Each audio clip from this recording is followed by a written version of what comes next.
ada sebuah instansi yang memang tidak menerima wanita berjilbab. Iya. Sedangkan tidak ada pekerjaan yang dia bisa lakukan untuk menyambung hidup. Kalau itu yang terjadi, namanya dalam keadaan darurat. Dalam keadaan darurat, ya. Tentunya dia begitu keluar akan menggunakan jilbab lagi kan itu. Nah itu kasus yang berbeda tentunya. Dan ini kita sayangkan di negara Indonesia ini aturan yang terkait dengan menjalankan keyakinan itu sudah diatur oleh undang-undang. Kalau masih ada institusi lembaga yang melarang seorang untuk berjilbab, ini tentunya tidak sesuai dengan semangat undang-undang. Karena ini juga nanti faktanya sama, kadang ada orang on off bukan karena apa, tapi karena kerjaan di tempat kerja, bahkan karena sekolah. Nah, pas di sekolah dia jilbaban di kampus, tapi begitu keluar langsung itu yang terkenal dulu ada bahkan jilbabnya atas kerudung bawah warung. Nah, artinya kadang-kadang mohon maaf jilbaban hanya untuk syarat karena dia boleh, karena institusi kampus pun mewajibkan jilbab kan, tapi begitu keluar langsung lempar saja, jadi masuk mobil langsung semuanya. Ini termasuk yang on off juga masalahnya. Iya, gitu. Ya kalau seperti itu dikembalikan kepada niatan seorang tadi. Kalau dia niatnya tidak meyakini itu adalah sebuah syariat, ya jadi kena hukum kafir.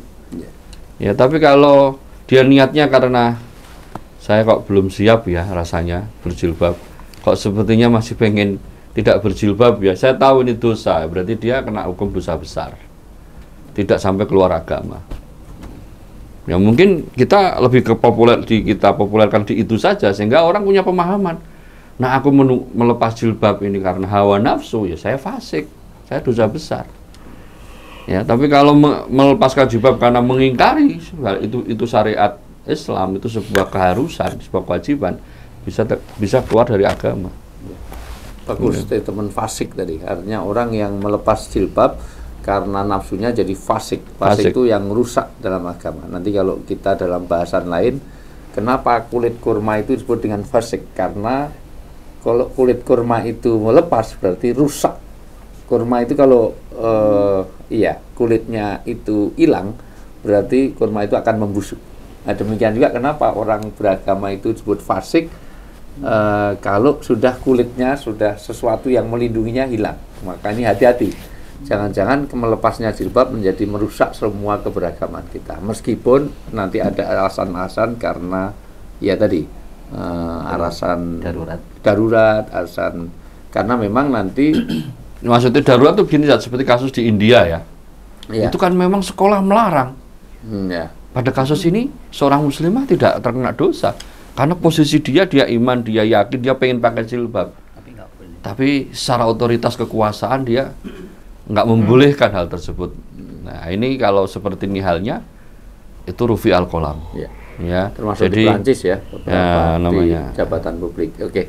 Tapi kalau di Indonesia insya Allah konteks seperti itu sudah enggak ya. Insya Allah enggak ada. Semua instansi kita bahkan jadi pramugari pun sekarang sudah mulai jilbab. Yang dulu pramugari yang Garuda aja sekarang sudah banyak yang jilbab. Ya. Baik. Ya. Karena memang nanti harta ini jadi fitnah juga, karena setiap umat itu ada fitnah, dan fitnah paling besar di kata Nabi itu fitnah paling besar kaitannya dengan harta itu. Walikuli umatin fitnah wa fitnatul umati itu adalah mal, itu begitu dalam hadis sampai. Jadi fitnah yang paling besar nanti kaitannya dengan alasan untuk mencari harta itu. Jadi bagaimana kita tetap konsisten terhadap kalau perlu menjadi garansi kalau memang itu. Toh kalau ini kaitannya dengan pekerjaan misalnya, ini agak ngelibar sedikit ya. Kalau pekerjaan toh kewajiban untuk mencari nafkah itu pada laki-laki. Ya, ngapain saya harus lepas jilbab kalau hanya untuk sekedar itu? Berapa miliar kita dapatkan kalau kita harus maksiat kepada Allah, kalau itu mau jadi ketegasan. Tetapi kecuali kalau dalam keterpaksaan itu menjadi beda. Kenapa kok kita tidak boleh bermain-main dengan wajibnya jilbab ini ya? Sebagaimana yang disampaikan oleh Imam Asyur ya, di dalam Ibnu Asyur ya, di dalam tafsirnya surat An-Nur ayat 31. Di sana Allah berfirman, a'udzubillahi minasyaitonirrajim, wa kullil mu'minati yaghdudna min absarihinna wa yahfatna furujahunna wa la yubdina zinatahunna illa ma dhahara minha wal yadribna bi khumurihinna ala juyubihinna. Jadi ada beberapa wujuh dilalah ya tentang mubalaghahnya kewajiban berhijab ini. Yang pertama itu adalah adanya dua frase yang saling yang saling melengkapi. Yang pertama adalah perintah untuk menutup, ya, kemudian jatuh setelah larangan menampakkan. Nah, ini berarti memang wajibnya menutup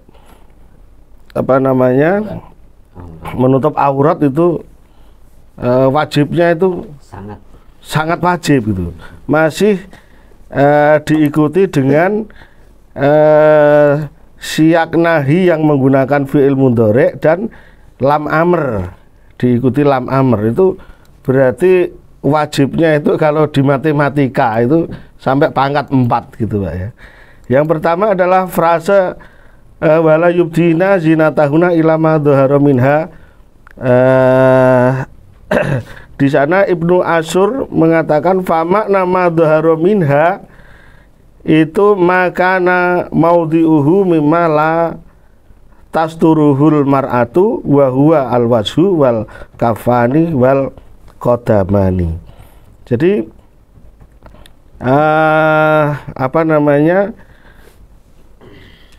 larangan untuk menampakkan aurat wanita ya, itu sangat ditegaskan ya. Kecuali kalau menggunakan kecuali ini kan berarti sedikit. Hanya sedikit saja yang boleh tampak, yaitu wajah, kedua telapak tangan dan menurut salah satu pendapat itu telapak kaki ya. Untuk salah satu pendapat. Kemudian frase yang kedua yang juga sangat penting adalah frase wal yadribna bi humurihinna ala juyubihinna. Ya, di sini Imam Ibnu Asyur mengatakan liyusadidna ya. Wat al khumuri ala juyub. Ay bi khaisu la yadharu sayun min basaratil jid. Jadi hendaknya wanita itu memasang hijab tadi sekuat-kuatnya ya. Liyusadidna. Agar apa? Agar setitik kulit leher saja itu enggak tampak gitu ya. Jadi perintah untuk menutup menutup aurat ini perintahnya itu mubalaghahnya itu bertingkat-tingkat sehingga tidak boleh digunakan untuk bermain-main ya. Jadi tadi yang beberapa kali disampaikan ya, setelah menutup hijab ya harus harus konsisten ya, apapun kondisinya. Ditambah lagi ya bihumurihinna ya, di situ maf'ul bihnya dikasih ba. Ini menunjukkan litaki di lusuki mubalaghatan fi ihkami wad'il himari alal jibi. Dengan meletakkan ba di situ itu juga mubalaghah lagi menurut ilmu bahasa. Itu agar memasang jilbabnya itu harus betul-betul. Sehingga kalau di matematika lagi ditambah huruf ba ini perintah wajibnya tuh sampai pangkat 5 gitu ya. Dengan tadi yang di atas sudah saya singgung ditambah bihumurihinna itu menjadi